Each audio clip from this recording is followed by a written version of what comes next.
Eu tô maluco pra provar do... Lembro, sim, na década de 80, eu comecei a chegar pensando no carnaval, vendo a estrutura do que era aquilo ali, nos movimentos de bloco, né? Então, os primeiros blocos que eu passei foi o bloco Ébano, passei pelo Frequetê, Araqueto, passei pelo Muzenza, Ileoial, Iaelê, Omolu Ilê e Olodum. Então, Olodum foi o que eu passei mais tempo. Só que eu tenho, além das passagens no carnaval, cantando, comanches também do Pelourinho, de cantar nessas entidades que eram uma entidade que hoje nós chamamos de matriz africana indígenas.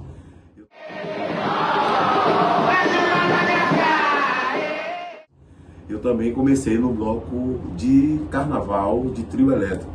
E o primeiro bloco que eu cantei no trio elétrico foi o bloco Sabor de Mel.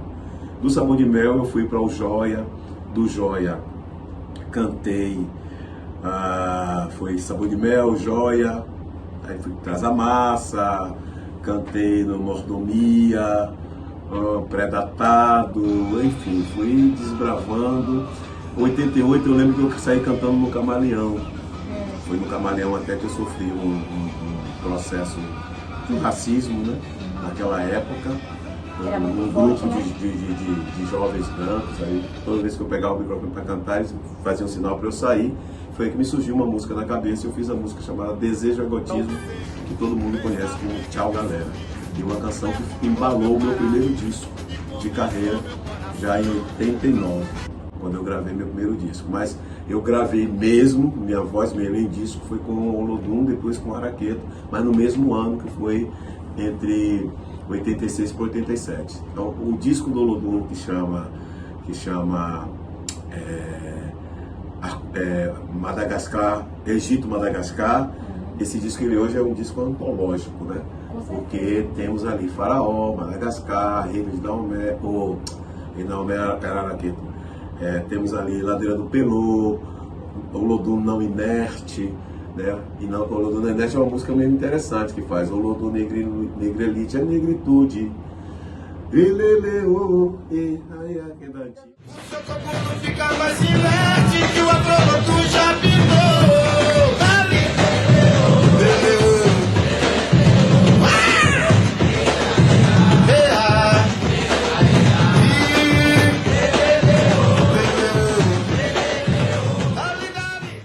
e o Olodum gravava a trilogia, porque cada tema de 3 em 3 anos transformava isso, era a ideia transformar isso em disco. Então o primeiro disco, Egito Madagascar, mas o nome do disco mesmo seria Cuba, Egito Madagascar. Só que a gravadora achou o nome muito grande e tirou Cuba. Né? Aí ficou Egito Madagascar. E esse disco rompeu assim barreiras. Foi o disco que forçou as rádios da Bahia a tocar a música do Bloco Afro. Tanto que ligavam para as rádios naquela época e diziam assim: vocês agora estão tocando a senzala, mas a senzala é que alimenta a sociedade. Deuses, divindade infinita do universo, predominante, esquema mitológico, a ênfase do espírito original formará no Éden um ovo cósmico. A emersão, nem Osíris sabe como aconteceu. A emersão, nem Osíris sabe como aconteceu. A ordem ou submissão do olho seu transformou-se numa verdadeira humanidade. É epopeia do código de Guerre, do Valelude, inútil, cheiram as estrelas. Osíris proclamou matrimônio com Ísis, e o Mal Sete, irado, assassinou Empera.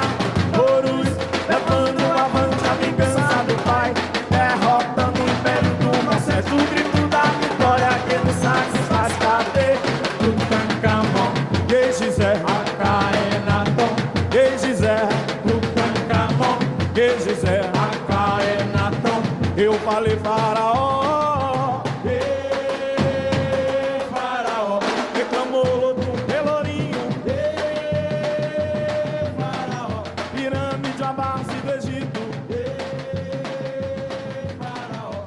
amor do Pelourinho. Djalma Oliveira era um artista que era comprador de discos, ele trabalhava no mercado chamado Paz Mendonça na época, e o setor dele era de comprar os LPs para vender dos artistas brasileiros. E ali ele vê o Olodum e resolve gravar essa música Faraó. Foi a primeira pessoa que gravou com a participação de Margareth Menezes. Então, e Margareth ainda era uma jovem que era do teatro.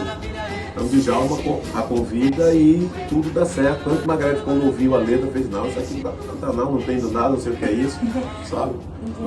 Aquela primeira reflexão dela, né? Exatamente, né? Olhar e dizer assim: não, isso aqui eu não posso. Por quê? As escolas não ensinavam pra gente histórias de África.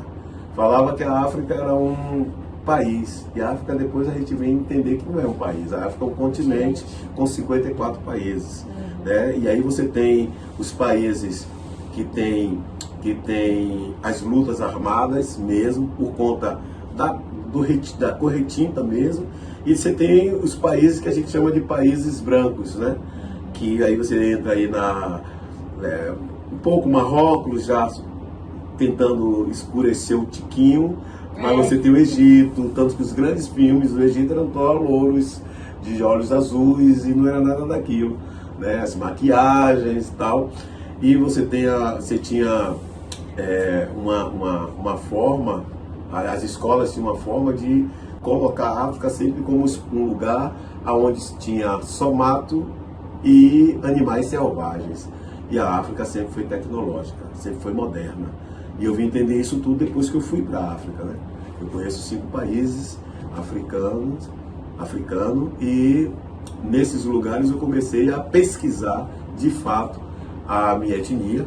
Eu sou dos Fulas da Guiné-Bissau, sou dos Temes de Serra Leoa, por parte de minha mãe.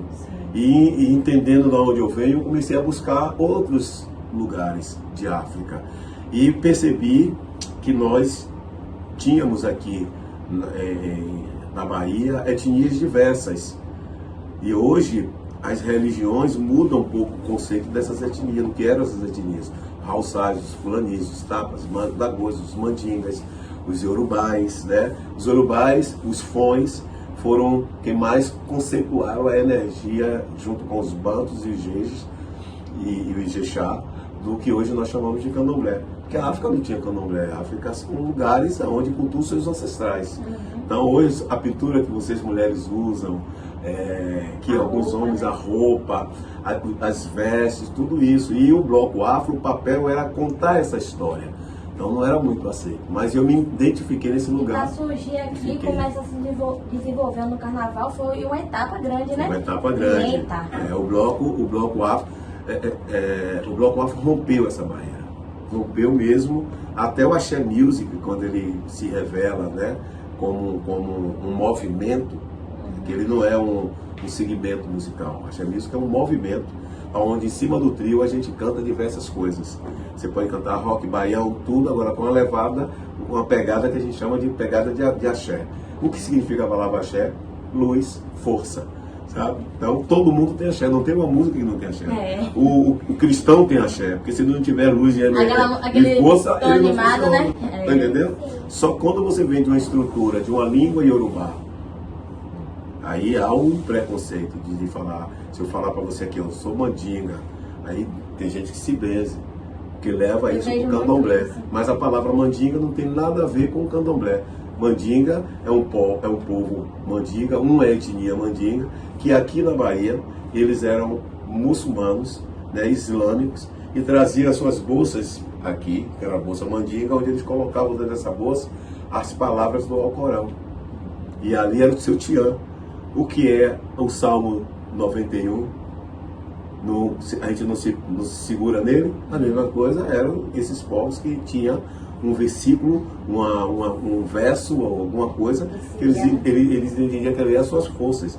E eles amarravam aquilo ali, costuravam com couro para não molhar e colocavam dentro da mandinga, que é a sua bolsa também, chamada de mandinga, para ter o seu amuleto de sorte. E na capoeira a gente chama que não pode com mandinga, não carrega patuá. Você está entendendo? Então as pessoas não entendem e começavam a misturar. E o carnaval negro é esse, é o carnaval de contar história, de falar aquilo Toda que... essa cultura, a né? cultura que nós temos aqui, que é aquela coisa que você fala assim, você é de Oxum.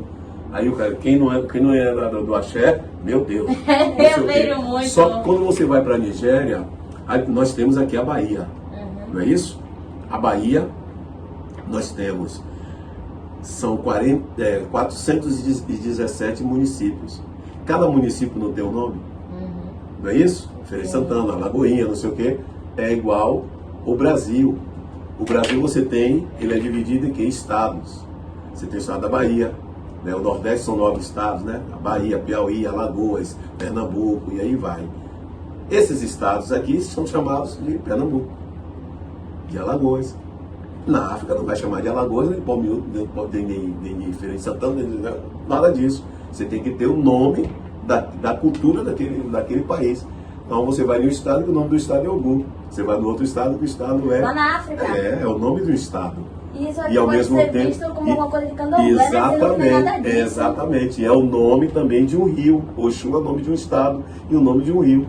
Imagina. Aí tem naquele lugar os ancestrais daquele lugar, que se chama Oxum, que se chama Ogum, que se chama Oxóssi. Então as pessoas precisam ler, precisam estudar. E o Bloco Afro tem esse papel de dar formação. E foi nesse lugar que eu encontrei meu espaço de me formar e me entender enquanto negro, para defender minha música, para defender minha bandeira e defender aquilo que eu acredito como um veículo de transformação para alimentar a família. Então eu sou de uma família muito pobre. Minha casa era uma casa de taipa, não tinha fogão, era fogão de lenha, não tinha cama, era uma tábua ou uma esteira, onde minha mãe fazia, pegava retiros de panos, e eu tenho uma prova disso aqui no meu corpo. Você está vendo isso aqui? Isso aqui é tira de pano, e minha mãe botava nos seios. Então, segundo minha mãe, eu nasci com essa tira, eu ainda brinco com ela. Imagina se isso na minha cara. Né? Então eu sou parte disso que minha mãe fazia para nos sustentar. E o carnaval, para mim, enquanto espaço de salvar família, é muito importante. Artisticamente, me deu régua e compasso. Foi nesse lugar que eu me entendi como um artista e saí dali não só para chegar na minha comunidade de carro fechado, colocar o carro na garagem, acordar no outro dia, ou então sair da minha comunidade e não voltar mais lá, e quando voltar para visitar os mais velhos, voltar com medo. Não. O carnaval me deu possibilidade de entender que, assim como ele transforma a vida de gente, eu também, nesse lugar, como artista, posso voltar para a minha comunidade para transformar a minha comunidade. E foi o que eu fiz. Hoje são mais de quase 1000 jovens que já passaram por minhas mãos. Temos aí, nesse momento agora, uns 40 jovens dentro da universidade, estudando cada um suas estruturas de busca de profissão. Então, o carnaval é o espaço sagrado, que precisa ser muito cuidado. A estrutura que cuida do carnaval, tanto municipal quanto governamental, precisa ter um cuidado muito grande, porque o carnaval ele não é eurocêntrico, o carnaval é africano. E como você acha que você influenciou, sendo puxador de trio, na mudança do carnaval? Muita gente eu influenciei, muitos músicos. Hoje no mercado, eu tenho muita gente que me agradece por eu estar naquele lugar, por eu pegar um jovem e falar assim, você toca o quê? Eu toco isso aqui, vem aqui pro estúdio, levar para dentro do estúdio. E transformando vida, fazendo dele, você quer ser isso mesmo? Quero. Então, toma aqui instrumento. Teve jovens que eu não tinha instrumento, eu comprei instrumento, ajudei. E hoje são jovens já ficando já coroa igual a mim, né? Eu já estou na fase de depois do coroa, né? Tô chegando, já estou na terceira idade. Sério, não tá parente. Eu tenho Parece um jovem. Eu tenho 61. Eu fiquei surpresa quando eu fui saber da sua trajetória, que virou 61, não. Eu tenho não, 61, não é não. Eu tenho 61. Então, mas isso foi importantíssimo, porque quando a gente transforma alguém, é porque a gente também foi transformado. Eu só posso fortalecer alguém se eu estiver forte.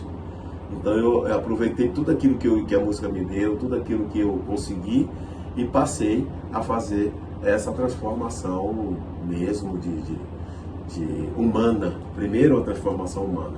Então, você quer tocar? Toque. Então, entenda de música, venha estudar música, venha estudar outras coisas para você inserir na sua música. Ouça outros artistas. Aí eu fui para a Europa, eu trouxe uma mala uma vez cheia de CDs de músicas africanas. Eu juntava aqueles jovens todos, para cada um aquilo que interessava da sua música, do seu instrumento, pegar. Então o baixista pegava as claves de baixo, né?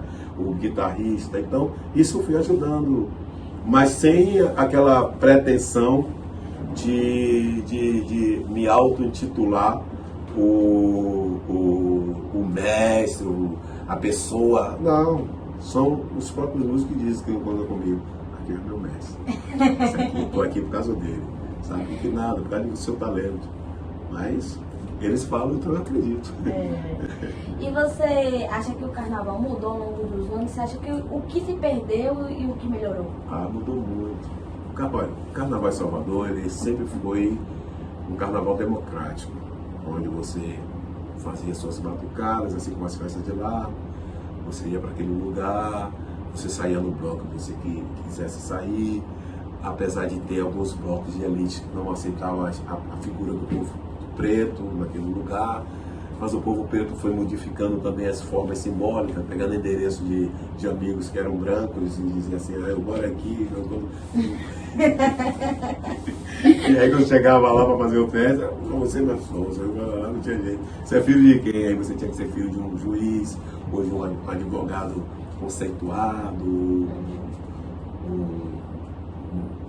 major, ou o que fosse, que tivesse referência, né? Para que você estivesse ali no carnaval. E o Bloco Afro, ele foi rompendo tudo isso, porque muitas pessoas começaram a entender que aquele espaço do Bloco Afro, já que ele não era sempre nos blocos de trio, das bandas de trio, ele saía, então fortalecia o Bloco Afro, fortalecia o Afoxé. Hoje o Grande é um dos pioneiros, né, em quantitativo, são quase 15 mil homens saindo no Grande. O Olodum é esse fenômeno que sempre foi, né, o Ilê, Araqueta e tantos. Então, o carnaval, ele ao longo do tempo foi modificando. Eu acho que eu contribuí a partir de 88, quando eu começo junto com o Luiz Caldas, quando o Luiz Caldas estoura, vira um fenômeno no Brasil, com o Axé Music, e Cristóvão Rodrigues e Manolo Pousada me convidam por meio de Luiz Caldas, para fazer um descanso, né? Eu fazia os intervalos com o Luiz Caldas. Ele ia cantando, eu no intervalo queria beber uma água, ele no banheiro, ali do trio, e eu entrava atuando. E o bloco, antigamente, eles paravam para descansar, para as pessoas, os músicos se alimentarem. E a partir da minha introdução, que os músicos não ficam zangados comigo, né? Os músicos não comiam mais, descia tocando direto. Então eu acho que eu contribuí. Eu descia no trio, já depois que eu comecei a puxar trios sozinho, né, como artista, eu descia no trio, eu jogava capoeira, eu cantava, sabe? Criei movimentos em cima do trio elétrico. A forma de dança, os cantores de Bloco Afro, eles não dançavam. Se você assistir todos os vídeos antigos dos cantores de Bloco Afro, eles estão tudo parado, estático, cantando, andava. Eu não, eu sempre meti dança acima do palco, dos shows. Então isso foi se criando. Então o carnaval, ao longo do tempo, ele foi modificando os conceitos até chegar à questão da indústria. Antes, quando você cantava no carnaval, você ia com qualquer roupa. Eu já toquei no carnaval sem tomar banho, sem figurino, que não existia figurino, com qualquer roupa, sem comer, jeito, né? de qualquer jeito. Estava na rua da correria, ia por cima do trio, ou do bloco, que o bloco Afro era um caminhão alegórico, né? Não tinha assistência nenhuma. Com o tempo, você passa a ter maquiador, você passa a ter um fonoaudiólogo lhe acompanhando, você passa a ter uma produção para, tecnicamente, o preparo da voz, uma produção para organizar toda a parte sonora, né? Um diretor de arte, você tem o diretor de arranjador, você tem o técnico de som, você tem o técnico de luz, você tem o maquiador, você tem o design, você tem o figurinista. Então isso tudo foi modificando porque o mercado foi exigindo isso para você apresentar o seu carnaval, o seu trabalho em outros ambientes. Como o carnaval era tido mais em Salvador, e Feira de Santana, que foi a primeira cidade que fez o micareta, isso precisaria invadir o Brasil. E ao longo dos tempos, isso foi acontecendo a partir da década de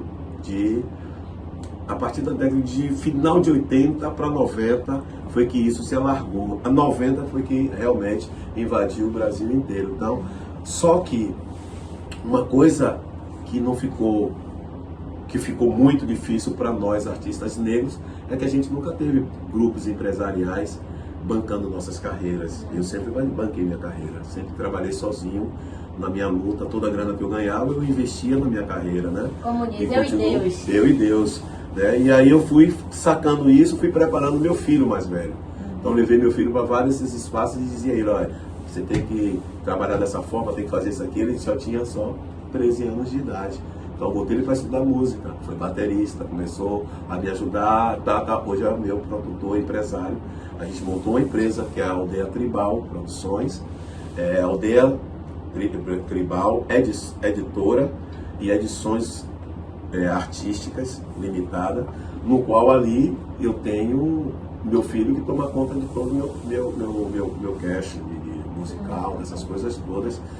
Né? E preparei o meu outro filho, que é o caçula, que tem 20 anos, esse mais velho que eu estou falando, tem 40, e o de 20, que já é um músico considerado como multi-instrumentista, né? Toca piano, toca baixo, guitarra, bateria, percussão, toca tudo, arranja, e é músico de Carlinhos Brau também, mas grava com a Anitta, grava com Isa, renomado. Sabe, é renomado. Ele acabou de fazer um arranjo agora para Glória Estefan, entendeu? Então acho que tudo isso a gente veio, eu tive essa percepção. E uma outra coisa que eu fiz também é que eu já não estava mais sendo convocado para blocos, esses lugares, tocar no carnaval. Então eu comecei a pegar músicas minhas e colocar na voz de vários artistas. Então, se o cara não me aceitava com minha voz, aceitava a minha arte na voz de outras pessoas. E você ficou conhecido Fiquei por isso, conhecido, né? porque eu ganhei prêmios imprensa, prêmio Sharp, prêmio Caymmi, sabe? E fui desbravando esse lugar. O carnaval se transformou numa indústria, então as empresas que começaram a organizar suas bandas, eu não fazia parte do cast dessas empresas, ficava na minha independência, na minha luta, como sou até hoje, né? E muitos desses acabaram e eu continuo aqui. Com certeza. Como artista. Eu me sinto quando a minha música ela passa a fazer sucesso no Brasil. O Chaco foi um sucesso imenso, né? Que é um concorrido que tem vários compositores nesse lugar. E ali eu descobri que eu era uma pessoa visível. Todo mundo já passava a me ver, sabe? Porque então eu era invisível nesse lugar. Então todo mundo passa a me ver. E aí eu vou para o carnaval e sou convidado para cantar e salvar ao mesmo tempo a banda Mastruz com Leite no bloco Papaléguas. Depois a revista, como é o nome da revista, meu Deus, que fez uma matéria exclusiva. A revista exclusiva faz uma matéria sobre Tonho Matéria e me coloca na capa dessa revista. Então o meu carnaval passa a modificar. E outros blocos começaram a me ver de novo e começaram a me chamar para cantar nesses lugares. Então eu fui fazendo esse passo a passo e me vi sendo percebido, né, e tocando o coração das pessoas. Mas eu tive que me transformar em água para driblar os desafios, para reconstruir a minha história. E não foi fácil, mas a gente hoje nós somos as mesmas coisas. Não teve questão de essência, não teve, sabe? Meus amigos fazem samba, eu chego lá no samba, quando eles me veem, ficam tudo doido, pô, peraí, e eu caio usando nada, meu irmão, eu quero comer. E não tem com meus amigos de infância, né? Esses que a gente cresceu assim, junto, né? Não tem nenhuma diferença. teve diferença em alguns lugares, né, em alguns ambientes que eu chegava, o tratamento já não era mais aquele tratamento quando eu era invisível. Então eu já, não, eu estou em matéria, aquela coisa toda, e eu ficava assim sem entender nada. Com toda a sua humildade. Eu nunca mudei minha essência. Eu sempre me mantive nos meus lugares, sabe? Eu estou aqui com você, com outra pessoa, o que aquela pessoa fez com você. Não, tipo, eu tenho pessoas que fecharam portas para mim, não me colocavam em vários lugares, mas eu nunca briguei com essas pessoas. Eu descobri uma outra forma de fazer meu caminho. E o que foi que eu fiz? Eu saí do Brasil. Então eu fui para a África, eu fui para a Europa, eu fui para os Estados Unidos, eu fui para Singapura. Então quando eles viam matéria, aí já estava a internet já acontecendo, quando viam a matéria do Tom de Matéria nesses lugares, não tinha jeito, sou filho de algum, tem que baixar a cabeça.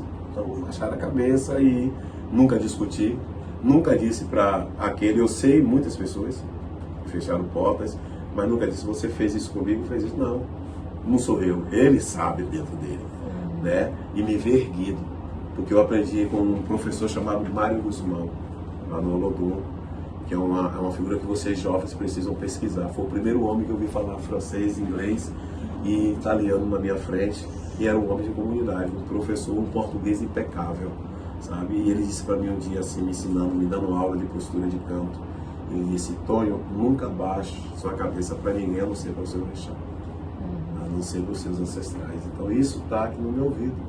Então eu estou aqui hoje, eu tinha naquela época de 18, 19 para 20 anos, e hoje, com 61 anos, eu trago a memória dele, os saberes dele, e vou dando continuidade, passando para outros, dizendo, nunca baixe sua cabeça para ninguém, a não ser para os seus encantados, a não ser para as energias que você... como essa questão de religião hoje ficou tão... A gente não sabe quem é quem é da onde, sabe? E aí eu já faço uma outra construção falando a mesma coisa, né? E estou aqui, sabe? Vivi, consegui construir um patrimônio maravilhoso, no qual meus filhos tomam conta. Tenho um patrimônio artístico maravilhoso, só de músicas gravadas, mais de 400. E agora estou com a ideia, estou com um estúdio dentro de minha casa, que agora eu vou produzir, mas aí eu vou botar tudo em editais, porque o Estado é que tem que fazer isso, bancar essas políticas, porque isso faz parte de uma política pública, ou eu vou forçar o Estado a me tombar como patrimônio, porque aí eu vou poder dizer assim, agora quero gravar tudo isso que eu tenho aqui, que é quase 1000 músicas, e essas músicas, já que as redes sociais estão aí, a gente vai colocar tudo nas redes sociais. Já tem uma da capoeira, né, que está tocando, que eu coloquei nas redes sociais e todo mundo canta, né? Vieram 3 para bater no negro, trouxeram faca, porrete, facão. E é bonita, viu? Mas não vieram só para a pública, ou eu vou forçar o Estado a me tombar como patrimônio, porque aí eu vou poder dizer assim, agora quero gravar tudo isso que eu tenho aqui, que é quase 1000 músicas, e essas músicas, já que as redes sociais estão aí, a gente vai colocar tudo nas redes sociais. Já tem uma da capoeira, né, que está tocando, que eu coloquei nas redes sociais e todo mundo canta, né? Vieram 3 para bater no negro, trouxeram faca, porrete, facão. E é bonita, viu? Mas não vieram só para a pública, ou eu vou forçar o Estado a me tombar como patrimônio, porque aí eu vou poder dizer assim, agora quero gravar tudo isso que eu tenho aqui, que é quase 1000 músicas, e essas músicas, já que as redes sociais estão aí, a gente vai colocar tudo nas redes sociais. Já tem uma da capoeira, né, que está tocando, que eu coloquei nas redes sociais e todo mundo canta, né? Vieram 3 para bater no negro, trouxeram faca, porrete, facão. E é bonita, viu? Mas não vieram só para a pública, ou eu vou forçar o Estado a me tombar como patrimônio, porque aí eu vou poder dizer assim, agora quero gravar tudo isso que eu tenho aqui, que é quase 1000 músicas, e essas músicas, já que as redes sociais estão aí, a gente vai colocar tudo nas redes sociais. Já tem uma da capoeira, né, que está tocando, que eu coloquei nas redes sociais e todo mundo canta, né? Vieram 3 para bater no negro, trouxeram faca, porrete, facão. E é bonita, viu? Mas não vieram só para a pública, ou eu vou forçar o Estado a me tombar como patrimônio, porque aí eu vou poder dizer assim, agora quero gravar tudo isso que eu tenho aqui, que é quase 1000 músicas, e essas músicas, já que as redes sociais estão aí, a gente vai colocar tudo nas redes sociais. Já tem uma da capoeira, né, que está tocando, que eu coloquei nas redes sociais e todo mundo canta, né? Vieram 3 para bater no negro, Trouxeram faca, porrete, facão. E é bonita, viu? Mas não vieram só para a pública, ou vou forçar o Estado a me tombar como patrimônio. Porque aí eu vou poder dizer assim, agora quero gravar tudo isso que eu tenho aqui, que é quase 1000 músicas. E essas músicas, já que as redes sociais estão aí, a gente vai colocar tudo nas redes sociais. Já tem uma da capoeira, né, que está tocando, que eu coloquei nas redes sociais e todo mundo canta, né? Vieram 3 para bater no negro, trouxeram faca, porrete, facão. E é bonita, viu? Mas não vieram só para a pública, ou vou forçar o Estado a me tombar como patrimônio. Porque aí eu vou poder dizer assim, agora quero gravar tudo isso que eu tenho aqui, que é quase 1000 músicas. E essas músicas, já que as redes sociais estão aí, a gente vai colocar tudo nas redes sociais. Já tem uma da capoeira, né, que está tocando, que eu coloquei esse carnaval, acho que é a terceira, né? Mas a gente chama da última, porque depois do carnaval tudo para, né? E essa capoeira, quando ela passa a crescer, artistas imensos começam a abraçar a ideia, né? É quando eu coloco a capoeira nos shows musicais, quando eu levo para cima do trio elétrico, quando o mestre Moa do Catendê cria um projeto com vários mestres chamado Gunga e desfila no carnaval. Ou seja, a capoeira tem toda essa ligação. E aí, quando eu sinto que eu não tinha mais espaço também como artista no carnaval, eu crio em 2001 um projeto de um bloco de carnaval, que é a Associação Cultural e de Capoeira, Bloco Carnavalesco Afro Mangangá, no qual nós chamamos de Bloco da Capoeira. Então, através desse período, desse movimento, eu começo a fazer com que a capoeira crie uma outra forma de rotatividade e de cenário nesse lugar. Então, a capoeira é uma parte inteira dentro das estruturas do carnaval. Por quê? Porque os estrangeiros, muitas vezes, eles abraçavam e vinham para carnaval. Se vocês entrarem no bloco da capoeira na quinta-feira de carnaval, você vai estar falando com um homem negro do seu lado, pensando que ele fala português, e ele fala inglês, fala espanhol, fala italiano, fala outras línguas, porque ele não é brasileiro. Ele nasceu na Itália, ou outro que nasceu nos Estados Unidos, entendeu? E além disso, você tem grego, você tem o bloco da capoeira, a gente tem polonês, ingleses, o pessoal da Grécia, né, grego. Então, acho que isso é tudo. A capoeira, ela movimenta o turismo. Os mestres antigos de capoeira, eles saíam nas alas desses blocos de índio, né? E hoje nós não podemos mais falar de índio, é bloco indígena, né? Mas a nomenclatura bloco de índio é porque era um pensamento voltado aos índios que não eram nem os índios brasileiros, eram os índios norte-americanos, Apache, Comanche, Tupi, Tamoio, que eram aqueles filmes, vocês dois não alcançaram, eu alcancei ainda na minha infância e chegando já na adolescência, que eram os filmes que a gente chamava de... como era, meu Deus? Tinha um nome, filme... não lembro agora. Não lembro. Eram esses filmes que... Tipo tiroteio, sabe? Aquela coisa...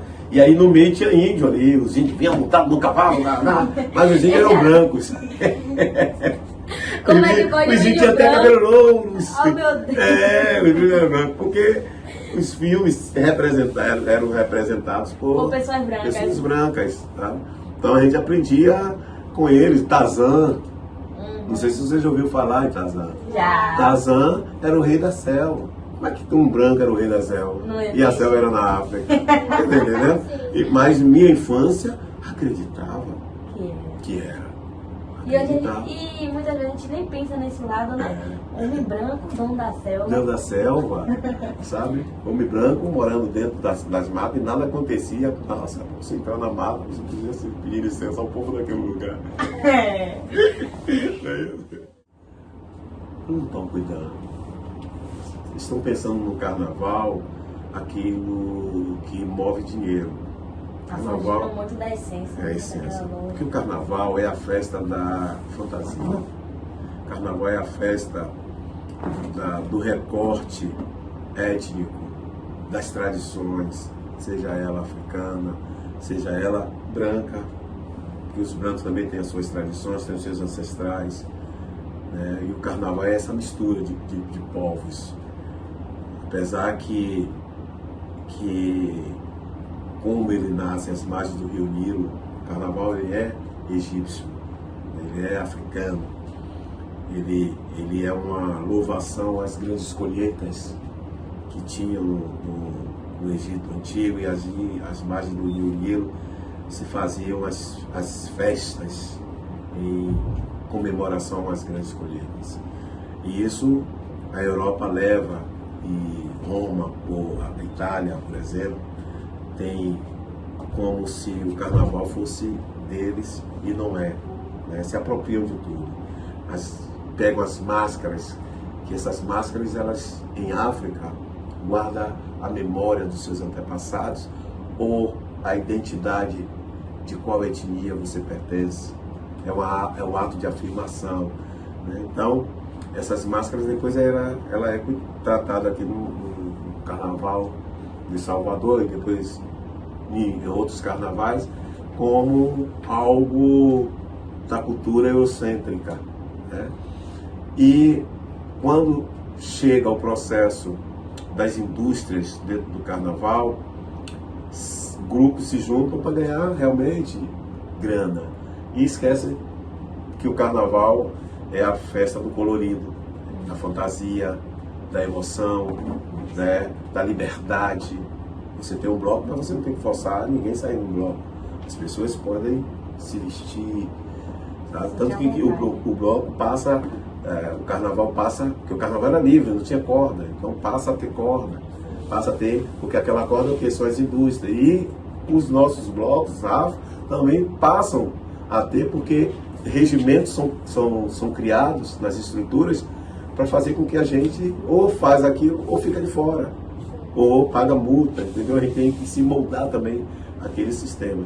Então, hoje, o carnaval, como ele cresceu muito, ele virou palco onde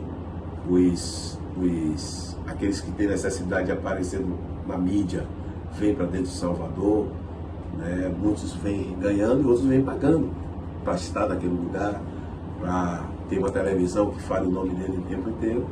E os artistas de base, os artistas tradicionais, os artistas que a gente chama de os primitivos desse lugar, eles passam a não existir. Então você não vê mais a elegância dos afoxés, dos blocos afros, as fantasias que risca e dialoga diretamente com a sociedade, apresentando... Passando aquela mensagem, né? Uma mensagem, porque cada fantasia de um bloco afro é uma mensagem. É uma mensagem. Cada risco tem um porquê. Você tem artistas como Alberto Pita, você tem artistas como Mundão, como J. Cunha, você tem artistas como do Rai, como Goya Lopes, né? Você tem Yoshi. São diversos artistas desse lugar que são eles que, através da temática, pensam o que é que a gente vai discutir, vai falar. Então, as comunidades estão sangrando. Aí os blocos todos se unem e dizem assim: a gente tem que ter o pigmento do vermelho nessa cor, mesmo que sua fantasia não pegue. Mas um indumentário, um elemento, um carro, essa cor entra para ressignificar e combater as injustiças desse lugar. Então o carnaval, ele perdeu esse conceito. O carnaval, ele perdeu o conceito da discussão política, né, de você dialogar, condenar ou abraçar através da música, através do toque de mão, né, das palmas. Então essa comunicação toda, e agora estão tentando criar um novo formato de um carnaval. Outra coisa, porque né? você vai se reparar, o carnaval passa nesse momento a criar uma ruptura que eu chamo de uma ruptura segregada. Então afasta-se, eu faço meu carnaval aqui, todas as mídias estão desse lado, do lado de cá, os holofotes vêm para aqui e vocês briguem. Você não quer estar no carnaval, então você se vira e brigue aqui. Então é um tiro no pé. Mas eu acho que os ancestrais que estabeleceram o carnaval aqui, eles podem até deixar fazer, mas não vai ser duradouro. Não vai durar. Porque o carnaval negro é um carnaval duradouro. O que está acontecendo? Se eu soubesse, eu era maior do que eu sou hoje, em vários aspectos. Porque eu vivi naquele momento a emoção de ver, mas eu não sabia como pareceu que era a sua primeira música de sucesso? Isso, sabe? Eu posso imaginar. E eu fiquei, assim, muito, muito feliz. Isso na minha voz. Um outro momento é antes, quando eu vejo a música Aue, que é uma banda Cheiro de Amor, gravou o Brasil inteiro cantando essa música. E no Carnaval de Salvador, o Campo Grande inteiro, a cidade toda cantando a música. É um Aue, encontrar você. Isso me emocionou, eu chorei muito de emoção. E claro que me deu mais vontade de fazer mais música, porque eu queria ver outras músicas minhas. Pra fazer mais sucesso ainda. Então hoje eu tenho Menina, me dá seu amor, ai, ai, ai, ai, ai, alô do Vale no meu rei, todo dia no mar do farol, ah, eu tô maluco, Bragadá, Tchaco, eu tô em cima, tô embaixo. Muitas músicas gravadas nessa minha voz e que embalaram e embalam multidões até hoje, né? Quase 40 anos com essas canções que até hoje me emociona. Quando eu sou emotivo, né? Pareço ser um cara bravo, mas não sou não, sou muito emotivo. Eu sou muito emotivo. Sei como é. E depois foi quando eu gravei essa música Tô Maluco, que eu vi essa música sair das torcidas do carnaval para as torcidas dos jogos. Todo o Brasil inteiro, os estádios cantando. Ah, eu tô maluco! Ah, eu tô maluco! Eu conheço essa música. Até hoje tem estádio que canta. E aí, para agora, eu tô emocionado também, porque uma música minha virou um grito de torcida aqui na Bahia, que o Vitória canta, né? Eu sou Bahia. Mas o Vitória canta a minha música, todos os torcedores do Vitória me perguntam se você gosta, claro que eu gosto. Claro, quem é Bahia sou eu na minha música. Claro. E a música é Se Me Chamar, Eu Vou. Aí a galera canta, eu vou pro Barradão, torcer para o leão, né? O meu leão, E aí isso para mim é gratificante, porque eu sei que essa contribuição que eu fiz com a música, ela está além do carnaval. Então tudo isso me emociona, tá? O carnaval, curtir o carnaval, viver ele e saber que gerações estão aprendendo aquilo que eu escrevi há 30 anos atrás, sabe? Então vieram ter para bater no negro mesmo com 40 anos, mais até, eu acho, mais de 40 anos, eu era jovem. E a música virou um fenômeno nas redes sociais, né? Então isso para mim é emocionante também. Antigamente você pensava em ser músico? Você gostava do carnaval? Sim, não vou mentir a você. Minha mãe queria que eu fosse médico. E eu disse à minha mãe: Típico. Tenho medo de sangue. Não quero ser médico, minha mãe. Filha, tem que estudar, quero ver você lá, curando as pessoas e tal. Aí, quando minha mãe falou que me queria curando as pessoas, eu cheguei para ela e falei assim: mãe, eu quero ser cultura.